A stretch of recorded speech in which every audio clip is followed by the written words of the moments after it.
Como diz o Cazuza, o tempo não para, minha rapaziada. O Vascão classificou ontem, a duras penas contra o Volta Redonda. Hoje foi a vez do Flamengo avançar e deixar o Botafogo para trás. Amanhã, ou hoje, né, dependendo da hora que você está vendo o vídeo, nesta segunda-feira, saberemos o último classificado às semifinais, Fluminense ou Bangu. Né, o jogo rola no Maracanã e quem avançar... quem vencer avança aí para a semifinal para enfrentar o Vasco. E nós vamos debater alguns temas. Felipe Coutinho volta a ser pauta. Fernando Diniz muito questionado, pressionado, um pouco reativo também na entrevista coletiva, tentando fazer um balanço. Foi questionado ali se chegou a pensar em pedir a demissão caso o Vasco fosse eliminado ontem. E teve uma resposta bem emblemática. E qual foi o desenrolar daquela situação do Felipe Coutinho? Saiu no intervalo, não voltou nem pro banco. Tem muita coisa pra gente debater. Então assiste o vídeo até o final. Peço para você deixar o like aí no começo do vídeo, que ajuda muito o nosso trabalho, para o YouTube entregar o conteúdo para mais pessoas. Se for sua primeira vez aqui no canal, seja muito bem-vindo à família Futebolaço. É um prazer poder produzir conteúdo para você todos os dias. E ó, quiser comprar camisas antigas históricas do Vascão da Gama, chama a gente lá na lojinha do Futebolaço no Instagram. Todo vídeo aqui na descrição eu deixo o link, você pode chamar a gente lá. Você pode comprar e pode estar vendendo também. Se quiser se desfazer de alguma peça, manda a foto lá, desde que seja original e esteja em bom estado, que a gente analisa. Para começar o vídeo, vamos falar da repercussão internacional que teve aí do primeiro gol do Spinelli com a camisa do Vasco. O jogador fez uma passagem muito marcante com a camisa do Independente Del Valle e mesmo após a saída do jogador de lá, os veículos equatorianos repercutiram muito o primeiro gol dele. Teve um veículo grande argentino também que comentou. Vamos aqui a algumas publicações. O Equavisa, né, porque Equador em espanhol se escreve com CU e não com QU, como se escreve em língua portuguesa. E aí o Equavisa botou a seguinte manchete: Spinelli entrou e marcou um instante da sua estreia com o Vasco da Gama. Apenas um minuto depois de ingressar em campo, Claudio Spinelli marcou o seu primeiro gol com o Vasco e mudou o rumo da partida contra o Volta Redonda nas quartas de finais do Campeonato Carioca, tá? O Primícias também do Equador botou lá, ó. Claudio Spinelli lotou seu primeiro gol com o Vasco da Gama. Ex-jogador do Independente Del Valle, Claudio Spinelli marcou seu primeiro gol com a camisa do Vasco da Gama nas quartas de final do Campeonato Carioca. E tá ele ali comemorando bastante e atrás dá pra ver o número 77. A FM Universo 97.3 usou a mesma manchete que o Diário Olé da Argentina, que eu vou ler na sequência. Apareceu o He-Man quando mais necessitava. Spinelli em seu primeiro gol no Vasco da Gama. O Diário Olé publicou exatamente a mesma manchete. Alguém copiou de alguém, não sei dizer quem copiou de quem. Tá? Então tivemos repercussão tanto na Argentina como também no Equador do primeiro gol do Spinelli com a camisa do Vascão da Gama. Beleza? Queria também já finalizar o tema Campeonato Carioca. Hoje nós tivemos aí, ou nesse domingo, né? Tem gente que vai ver o vídeo já na segunda-feira, o avanço do Flamengo dentro do Nilton Santos sobre o Botafogo. O Flamengo abriu o placar, o Botafogo empatou com um gol de cabeça do Barbosa e nos minutos finais ali do segundo tempo tem um cruzamento para dentro da área, uma bola raspada para o segundo pau, um cabeceio muito fraco, o goleiro Neto espalma de maneira ridícula a bola para frente da área e o butinudo do Flamengo lá, que senta a porrada, tal do Pulgar, cabeceia de novo e o Neto acaba ali aceitando o gol e o Botafogo foi eliminado, tá? Com isso, uma semifinal tá garantida entre Flamengo e Madureira. A outra semifinal já tem um time confirmado que é o Vasco e nesta segunda-feira às 18 horas da noite no Maracanã a bola rola para Fluminense e Bangu. Mesmo critério do jogo do Vasco, né? Quem venceu avança direto, empatou, o jogo vai para as penalidades máximas. A FERJ ainda não confirmou, mas a tendência é que os jogos das semifinais comecem já nesse final de semana. O meio de semana agora está reservado para competições internacionais. Beleza? Tá feito aí o registro para vocês. Agora a gente vai dar o protagonismo ao Fernando Diniz e vamos fechar com o assunto Coutinho, que foi uma polêmica enorme no dia de ontem. Antes de eu começar a resenha, Fernando Diniz, lembrar vocês que a Golcase é a nossa patrocinadora aqui no canal Futebolaço. Comprou a capinha de celular na Golcase, a segunda sai de graça. Lembrando, galera, são produtos oficiais e licenciados. Você adquirindo esses produtos, um percentual da venda vai pro Vascão, tá? Você tem aqui, ó, garrafa de 500 ml, tá? O preço dela é bem legal, bem acessível. Pô, Dieguinho, quero um copo maiorzinho, 1 litro e 120, ó, ele tem até, ó, tampa e canudo. Esse copo é o nosso copo Life, 1 litro e 120. Você pode ir no QR Code ou no link da descrição. Não esqueça de usar o meu cupom GOVASCO para garantir um desconto no seu carrinho, compras acima de R$100. Nossos copos térmicos têm uma infinidade muito grande aqui, você pode estar personalizando com nome e número. Dá uma olhadinha no site da Golcase que é impossível alguma coisa não te agradar. Tem uma variedade muito grande de garrafa. Tem a Fresh de 950 ml, esse mesmo modelo aqui tem de 650 também, e tem a de 750 ml. Lembrando, galera, que não são apenas essas estampas, você tem uma infinidade muito grande de estampa, tem mochila, tem carregador de celular, tem carregador portátil, tem mala, tem linha pet, acabaram de lançar uma linha pet, então peitoral para cachorro, coleira, ali com a cruz de malta escuro do Vasco, tem muita coisa legal. E você que já comprou, por exemplo, produtos do Vasco na Golcase, pô, tem Ayrton Senna, tem DC, tem Stranger Things, tem Marvel, tem NBA, tem muita coisa legal. É impossível alguma coisa no site da Golcase não te agradar. E usando meu cupom GOVASCO, você garante sempre aquele descontinho maroto no seu carrinho, beleza? Golcase, parceira do canal Futebolaço. Vai no link do primeiro comentário ou da descrição, ou pode usar também o QR Code. Ó, compras acima de R$200, você parcela em até 3 vezes sem juros. Não perca essa oportunidade. Caminhando agora para a reta final, vamos debater Sir Fernando Diniz.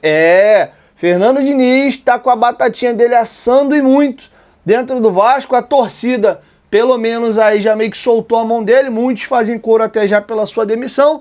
Mas parece que o Diniz segue no Vasco, pelo menos por enquanto. E aí eu queria dividir em 2 momentos aqui, debates sobre o trabalho do Diniz. Primeiro a gente vai falar do jogo ainda de ontem, e depois a gente vai entrar nessa questão de pressão para sua demissão. Então o Diniz vai criticar muito o primeiro tempo dele, pelo menos a análise dele da partida eu acho que está correta. Depois ele vai falar da melhora do Vasco no segundo tempo. E nessa questão da melhora, ele vai fazer elogios rasgados ao Rojas. E ele falou do Rojas mais uma vez na coletiva. Tomara que isso seja prenúncio do Coutinho já no banco no próximo jogo. E o Rojas começando aqui como titular.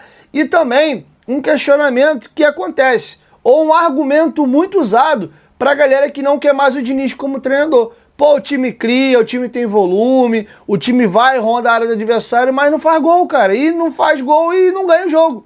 E aí o Diniz foi questionado, até foi uma pergunta de um companheiro que, na visão dele, ele até acha que o trabalho dele tem volume, mas, cara, não tem resultado. Como faz para resolver isso? O Diniz vai dar uma resposta interessante. E aí, para fechar, o Diniz vai fazer um balanço do trabalho dele. Ele foi questionado se esse trabalho atual no Vasco é o mais difícil da carreira dele, e ele vai aproveitar para fazer um balanço da passagem dele, desde quando ele chegou até a saída. Vai falar também sobre o mercado dos clubes brasileiros, né, um comparativo do Vasco com os seus concorrentes, e ele vai fazer de uma certa forma uma defesa ao seu trabalho. Confere aí. O erro nosso foi jogar um primeiro tempo muito parecido com o que a gente fez com o Flamengo já esse ano.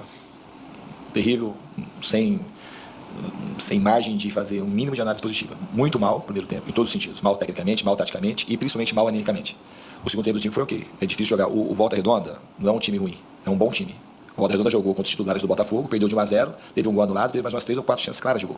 Então não é um time ruim. E vocês que aqui do Rio de Janeiro acompanham, Volta Redonda, eu joguei contra o Volta Redonda em 2023, foi campeão carioca em cima do Flamengo, campeão da Libertadores, e perdemos 2 vezes Volta Redonda, 2 vezes. Então é um time que sempre bem organizado, com bons jogadores, no caso de hoje, jogadores com muita disposição física, com muita velocidade e um time bem treinado. Então, a partir de hoje não ia ser fácil.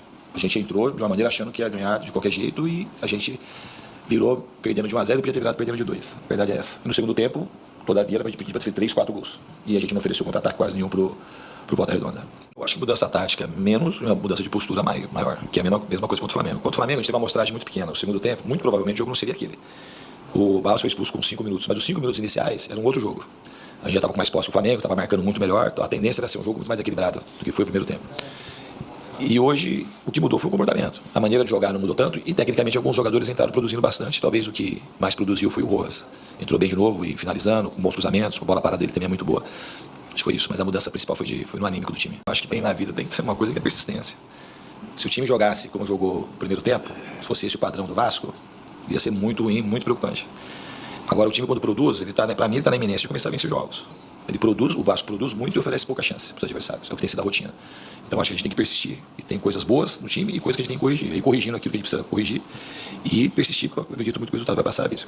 Não sei se é o mais desafiador. O futebol é sempre difícil. A gente teve o ano passado, os números, que a gente sempre fala de número. O número principal do ano passado, quando eu cheguei o Vasco estava na zona de rebaixamento. No final escapou do rebaixamento. E o outro dado importante de número, que tem aquele monte de número, quando a gente vai pegar os números que eu falo de trazer a valor presente, quando é conveniente a gente traz assim, a gente perdeu tantos jogos, mas no fundo a gente tinha um medo muito grande do rebaixamento. A gente, em determinado momento do campeonato, a gente deu uma subida grande, pensando até em Libertadores, depois teve aquela série de 5 derrotas e a gente depois ganhou do Inter aqui praticamente se livrou do rebaixamento. E na Copa do Brasil a gente foi indo muito bem, e terminou muito bem a Copa do Brasil. E somado a isso, do ano passado, o Ryan, que era um jogador, que é uma outra coisa aqui pro Vasco, foi muito bom. Um cara que ia ser vendido por 10, foi vendido por quase 40, somado no agregado. A gente teve receita de chegar no Maracanã lotado 2 vezes, depois a final contra o Corinthians. Então foi um ano assim que não foi o ideal, porque não terminou com o título. Se tivesse terminado com a coroação, a celebração da Copa do Brasil, teria ido para a Libertadores e teria quebrado um grande tabu aí de muito tempo. Esse ano, quando a gente começa com a saída do Ryan, parece que é uma coisa pouca, mas pra gente não é uma coisa pouca. Os times, eles vão se reforçando. O Cruzeiro não perde ninguém, não perde o Caio Jorge. Ele contrata o Gerson, e contrata mais um e contrata mais outro. O Flamengo é a mesma coisa, o Palmeiras a mesma coisa, o Botafogo, que se desmanchou, que está um processo mais difícil. O Fluminense não perdeu também jogador importante, vai se reforçando. E a gente vai se reforçando na vida que a gente pode. A gente traz jogadores para apostar e melhorar, para a gente conseguir. A gente não vai trazer repor o Ryan instantaneamente. Impossível. Só se a gente, nem se tivesse os 40 milhões, que o Ryan vale mais do que isso. Então a gente tem que agora trabalhar muito, acho que se adaptando a isso e principalmente na parte do jogo a gente conseguir terminar melhor as jogadas. Quando a gente fez muito gol. A gente melhorou o sistema defensivo no sentido de oferecer chances ao adversário.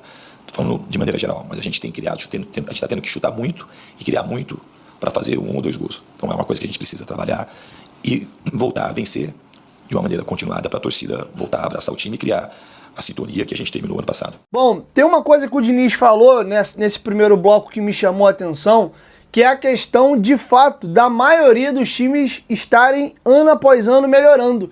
Isso realmente é curioso. Você pega aí, por exemplo, Flamengo, Cruzeiro e Palmeiras, que foram os 3 primeiros colocados do Brasileiro do ano passado, nenhum dos 3 teve um jogador de peso que saiu, vendido para um clube de fora, ou que trocou até de clube de maneira interna. Não, todo mundo manteve e acresceu peças. Acho que o grande prejuízo do trabalho do Cruzeiro foi ter perdido o seu treinador, que por opção não quis renovar e continuar no Cruzeiro e deu linha na pipa, tá? Então isso faz muita diferença.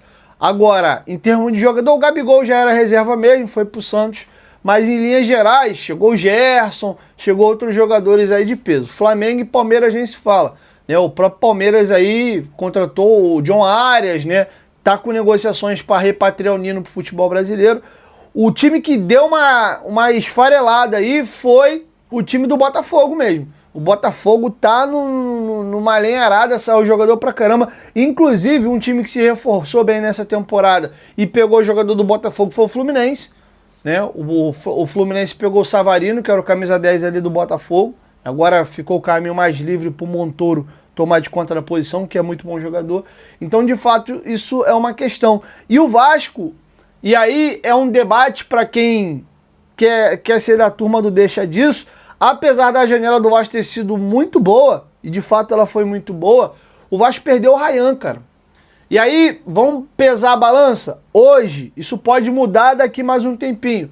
O balanço entre a saída do Ryan, não vou nem dizer o Verratti, porque o Verratti era reserva, mas se você quiser botar o Ryan e o Verratti junto, fica à vontade.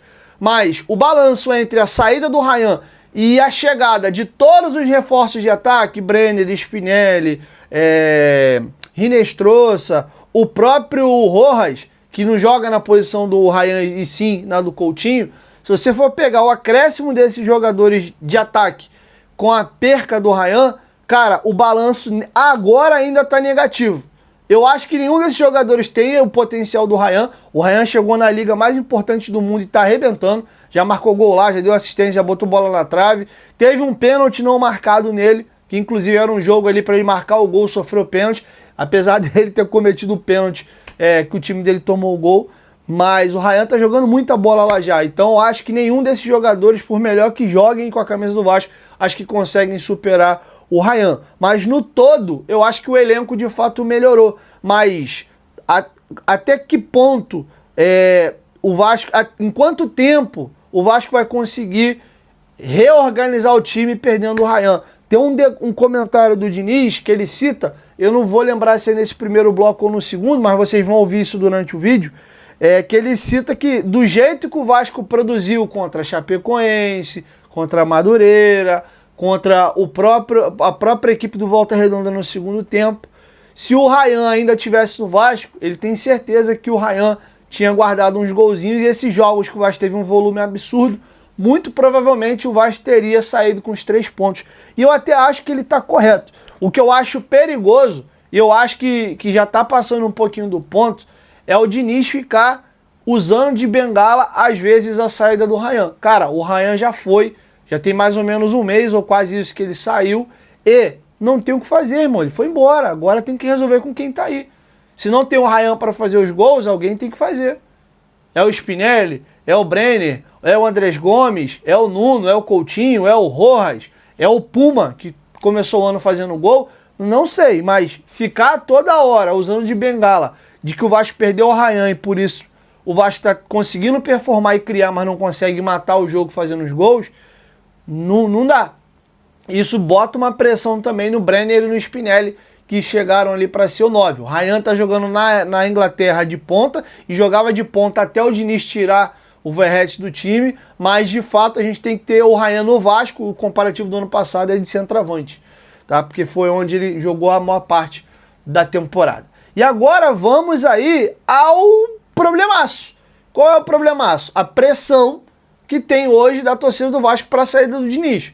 Os jogos em São Januário têm sido um caldeirão mais contra o Vasco do que contra o adversário, e a galera ali pedindo a cabeça do Diniz de tudo quanto é jeito. E aí vamos ouvir o Fernando Diniz falando sobre isso. Primeira questão, se o Vasco tivesse sido eliminado ontem para o Volta Redonda, ele teria pedido demissão? Ele vai dar uma resposta forte sobre isso, e também ele foi questionado se ele temia sua demissão em caso ali de eliminação por Volta Redonda. E aí uma coisa que tem a ver com a outra, como ele lida com essa pressão da torcida pedindo a demissão dele, e aí ele vai falar do Ryan nessa resposta aqui. E aí para fechar, tá bom, perdeu a torcida, mas e aí? Já que por hora ele não vai ser demitido, como é que ele recupera, como é que ele traz o torcedor de volta do Vasco para perto dele e meio que a galera abre mão dessa pressão e esse clamor pela sua demissão? Então o Diniz vai falar bastante sobre esses temas aqui. Eu nunca pedi demissão na minha carreira. E nunca saí também para outro clube. Minha carreira lá é marcada, quando eu estou no clube com o time no Vasco, receber convites para sair e nunca deixei um time. Bom, se acontecer alguma coisa, provavelmente um dia eu vou ser mandado embora. Dificilmente vai acontecer de pedir demissão. Eu adoro estar no Vasco. Eu escolhi vir pro Vasco. Se você vê os números, que é uma das maneiras de jogar também o trabalho do treinador, é você ver o que o time produz e o que o time oferece. Então hoje foi 31 chutes a gol contra 6. Contra o Chapecoense, números parecidos. Contra o Bahia, também na mesma linha. E contra o Mirassol, se você pegar todas as estatísticas do Mirassol lá, o Vasco, as 3 jogos contra o Mirassol, tinha uma estatística assim, que te aproxima de ganhar o jogo. O placar final do jogo ele é soberano. E ninguém discute isso. Só que o trabalho, assim, eu tenho confiança no trabalho. Voltando na questão do número, o trabalho da minha vida sempre foi assim. No Fluminense, quando ganhou em 2023, teve um momento da temporada que ele ficou acho que 10 jogos sem vencer. E começou igual aqui, assim, torcida insatisfeita e muita coisa coisa também que não é que já aumenta, porque aproveita um momento ruim. E o time depois conseguiu ganhar a Libertadores, ganhar a Recopa e terminar em 6º ou 7º no Brasileiro. Então esses momentos a gente sabia passar. A gente tem jogado partidas boas e resultados ruins. Hoje a gente jogou muito mal o primeiro tempo e jogou bem o segundo de novo. Eu espero que a gente consiga. A gente tem um problema da ausência do Ryan e vocês têm que concordar com isso. O Ryan, o time meio que se acostumou com a presença do Ryan. Se você imaginar que a gente chutou 31 bolas num jogo, 30 no outro e 20 e poucos no outro, o Ryan, com o poder que ele tinha quantos gols que ele já não teria nessa temporada. E a gente está achando soluções para o time. E não dá para admitir, a gente tem que ser muito criticado pelo que aconteceu no primeiro tempo de hoje e aconteceu no primeiro tempo do Flamengo. Foi fora da curva, coisa que não pode acontecer. Agora, das outras partidas, a gente tem que melhorar o aproveitamento, criar uma das coisas, a gente continuar criando chances, mas aproveitar mais e oferecer menos chances no adversário. A gente não ofereceu muita chance hoje ao Volta Redonda. Eles tiveram 2 chances claras, uma eles fizeram. O torcedor, ele tá certo, ele não tá errado. E eu sou uma pessoa que eu aguento aquilo que vem daqui bancada. Você não vai me falar nunca da torcida do Vasco, é uma torcida diferente. O que eu falo aqui é igual na Copa do Brasil, a torcida estava um mês, estava gritando meu nome, hoje está xingando, tem que chegar alguém mesmo. E o técnico é o pessoal responsável no time de futebol. Então isso, a torcida ela tá no direito e tá certa. Isso o time faz, principalmente o que fez no primeiro tempo. Como é que a torcida não vai xingar? Como é que a torcida não vai se desesperar com aquilo que tá vendo? Que paga ingresso, que vem na chuva, que vem no sol, que viaja. A torcida não tem nada. O Reata de mim, a torcida vai receber sempre aquilo que eu acho da torcida do Vasco. É uma torcida diferente, uma torcida apaixonada e uma torcida que carrega o time, é uma patrimônio do Vasco, é a sua torcida. O que eu tenho que fazer é fazer o time ganhar o jogo. Se a gente tivesse ganho do Mirassol, tivesse ganho do Chapecoense, tivesse ganho do Bahia, ia estar tudo legal. Não ganhou. E a torcida se preocupa, a torcida sente medo e sente apreensão. O que vai acontecer com o Vasco nessa temporada? Então o torcedor tem coberta de razão. E isso eu falo para os jogadores. A torcida não é para discutir. A gente tem que entregar um serviço de qualidade e, nesse momento, entregar a vitória. Uma resposta importante é que ele deixou claro aí que, se depender dele, ele não vai pedir demissão. Nunca pediu e não vai pedir. Então, se você acha que o Diniz, os resultados não vão acontecer e ele vai pedir o boné, acho que não vai rolar não, tá? Então, ou a diretoria em algum momento, se as coisas não continuarem não performando, a diretoria vai ter que mandar embora, ou, se depender dele, ele não sai não. E aí, para fechar, e isso aqui eu vejo com uma certa chateação, porque eu acho que a coisa mais importante que a gente tem na vida é a transparência. É sempre bom você jogar limpo com as coisas, e é chato você ficar na dúvida, pô, será que é isso, será que é aquilo? E ficou aberto ontem aquela janelinha. E aí, o que aconteceu pro Felipe Coutinho não voltar sequer do vestiário? Porque ele ser substituído tem que ser alguma coisa natural, né? Qualquer jogador pode ser substituído. E o que aconteceu pro Coutinho não voltar do banco? Ele passou mal, ele teve uma diarreia, ele tava com a cabeça ruim, sei lá, teve uma crise existencial com ele mesmo, meu Deus, eu não consigo jogar, pô, será que eu sou... às vezes, por melhor que você seja, você passa por isso. Eu já me peguei pensando nisso algumas vezes. Se às vezes as coisas não estão acontecendo, e você começa até a se questionar. Pô, será que você... Ou quando você escuta muita coisa dos outros, seu merda, seu bosta, seu isso, seu aquilo, você fala, caraca, mano, tem tanta gente falando, será que eu sou isso mesmo? Então não sei, cara. Às vezes ele pode não ter tido um ato de indisciplina, mas de repente ele, pô, galera, deixa eu ficar sozinho no vestiário aqui, eu quero refletir sobre a vida, eu quero ter meu momento. Eu acho que ele não tá acostumado a ser xingado no estádio, e eu acho que a torcida tem o direito de fazer isso.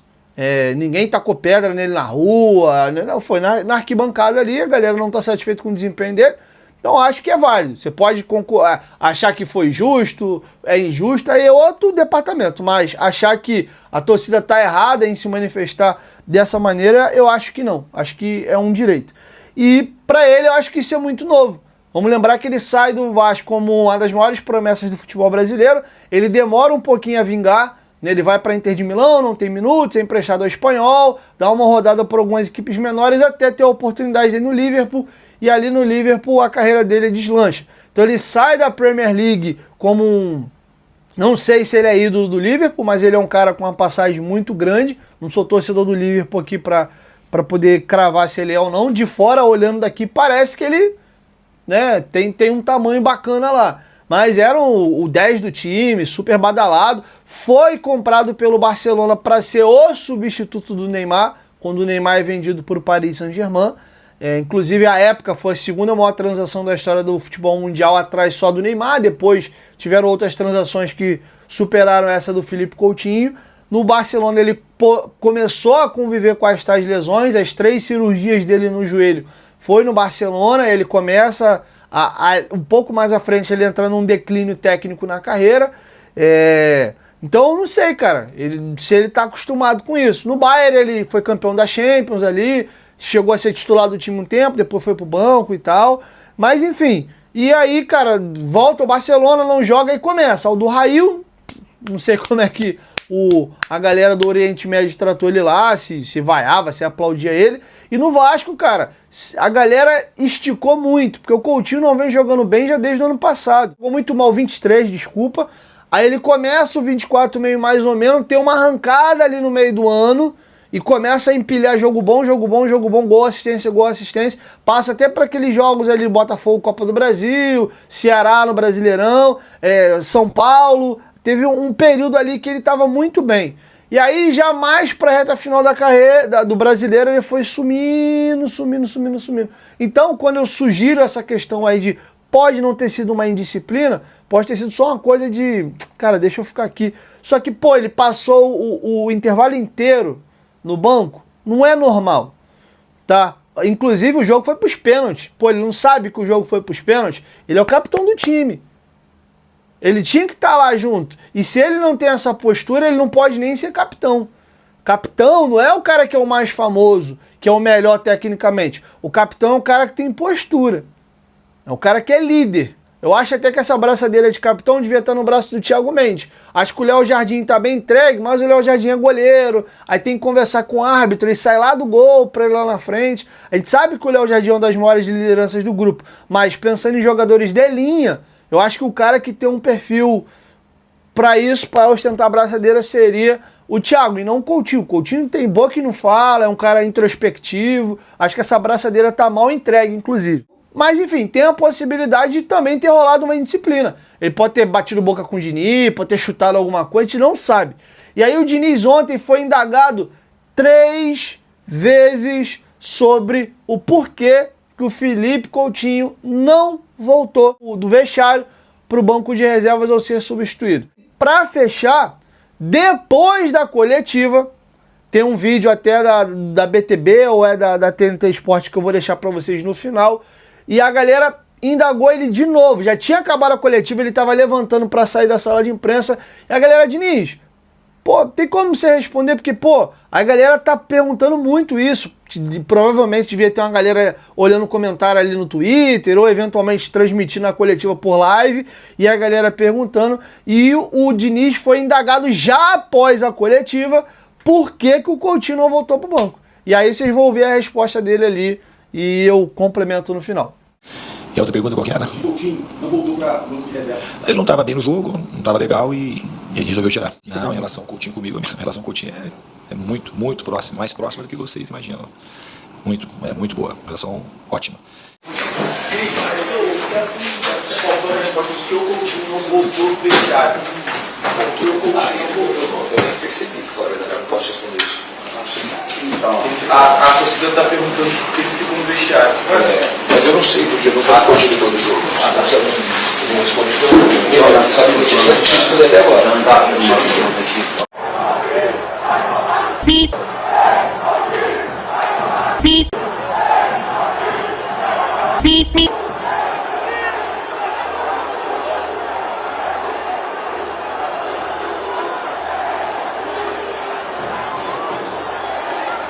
Bom, galera, assim, vamos ser honestos.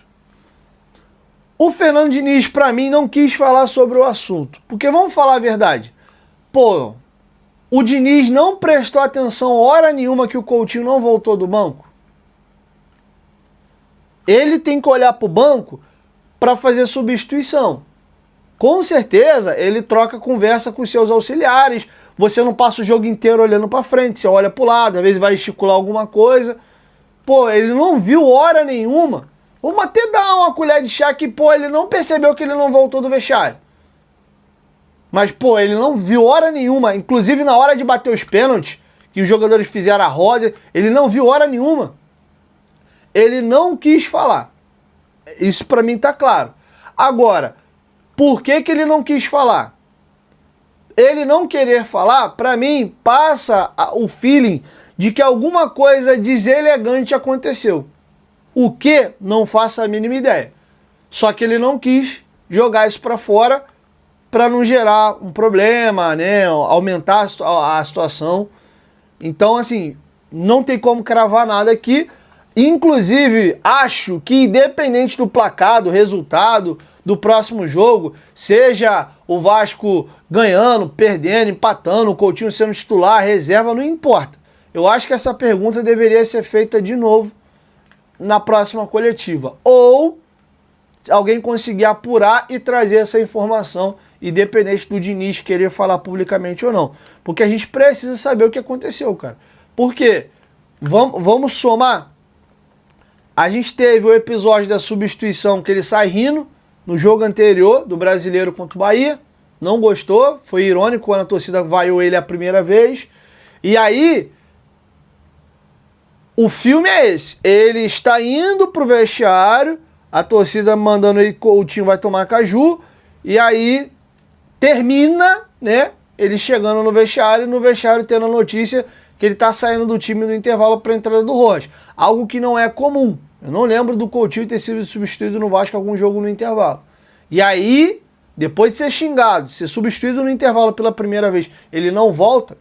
Acho que alguma coisa deselegante aí aconteceu e o Diniz não quis explicitar, tá bom? E aí, caso tenha acontecido algo nesse sentido, pô, ele ri de maneira irônica do xingamento da torcida e depois ele comete um ato de indisciplina no vestiário após ser substituído pela primeira vez, aí você começa a juntar as pedras e fala, porra, isso aí não tá maneiro não. Não estou dizendo que é isso, tá? Pode ter sido qualquer outra coisa. Só acho estranho o Diniz não querer falar. Dar essa de um sem braços que ele não sabia. E se fosse algo simples, não, teve uma indisposição estomacal, ele passou mal. Ele podia até ter mentido, dado essa resposta aí pra meio que matar a curiosidade, né, que não fosse verdade, talvez ninguém levasse o caso à frente e ficasse por isso. Mas ele não quis falar, meteu a desculpa de que não viu, pô, ele não viu. Hora nenhuma ele viu que o capitão dele, um jogador do tamanho do Felipe Coutinho, não estava no banco. Se ele não percebesse que o JV Mutano não estava no banco já era um absurdo, como é que um jogador dele, até porque, ele tem que saber com que ele pode contar ou não. Não é possível que ele não percebeu que um dos jogadores dele não estava no banco. Então, acho importante a gente pontuar isso aqui, tá bom? Então é isso, galera. Assim eu fecho com vocês a nossa primeira e única edição. Gravei o vídeo no domingo, vai estar subindo para vocês aí já na segunda-feira. Eu tô gravando o vídeo bem no finalzinho do domingo. Deixe sua opinião aqui embaixo nos comentários. De novo, galera, a intenção aqui não é criar polêmica, não é criar caso. Eu tô apenas relatando fatos e tô na curiosidade aqui, acredito que você também. Lembrando que sempre, isso é uma bandeira que eu carrego, o Vasco está acima sempre de treinador, jogador, dirigente, presidente. Essa galera toda passa. E lembra que o Nenê perdeu a braçadeira de capitão dele na Série B de 22? Ele foi substituído por um jogo. Se eu não me engano, o treinador era o Zé Ricardo. E aí ele não gostou e jogou a braçadeira no chão. E o Zé Ricardo, corretamente... Foi o Zé Ricardo? Acho que foi o Zé Ricardo. Tirou a braçadeira dele já no jogo seguinte e deu pro Anderson Conceição. E o Nenê pediu desculpa. O Nenê tem uma história muito grande no Vasco. Foi importante nessa Série B. Era disparado o jogador mais técnico do time. E nem por isso, irmão, voltou com a braçadeira, não. O Conceição ficou com ela até o final do ano. E eu acho que de maneira correta, tá? Então, assim, nem o Nenê passou batido por uma indisciplina dessa. Não faço a mínima ideia do que aconteceu no vestiário. Mas alguma coisa aconteceu. Porque não é normal ele não ter voltado e o treinador não querer falar publicamente. Tamo junto.